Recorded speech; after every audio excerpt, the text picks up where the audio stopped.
নমস্কার, world news বাংলার আজকের স্পেশাল রিপোর্টে আপনাদের স্বাগতম। রাজনীতিতে ফের উত্তেজনার ঝড়।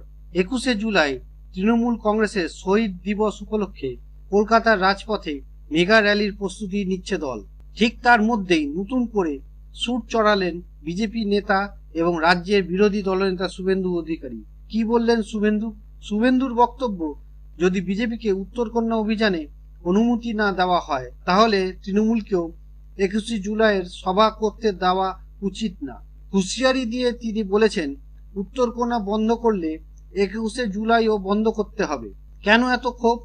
সম্প্রতি উত্তরবঙ্গের দার্জিলিং ও জলপাইগুড়িতে বিজেপির পক্ষ থেকে উত্তরকন্যা অভিযানের ডাক দেওয়া হয়েছিল, কিন্তু পুলিশের তরফে সেই মিছিলের অনুমতি দেওয়া হয়নি, আর তাতেই ক্ষুব্ধ শুভেন্দু।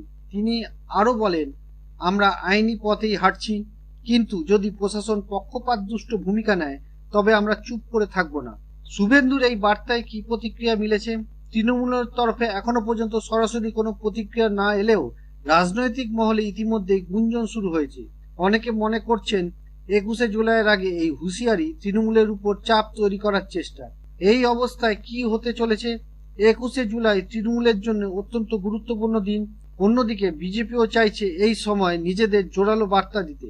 ফলে রাজ্য রাজনীতি ফের মুখোমুখি সংঘর্ষের দিকে যাচ্ছে বলে মনে করছে বিশেষজ্ঞরা। 21শে জুলাইয়ের আগে এই রাজনৈতিক উত্তেজনা ঠিক কোথায় গিয়ে দাঁড়ায় সেটা এখন দেখার।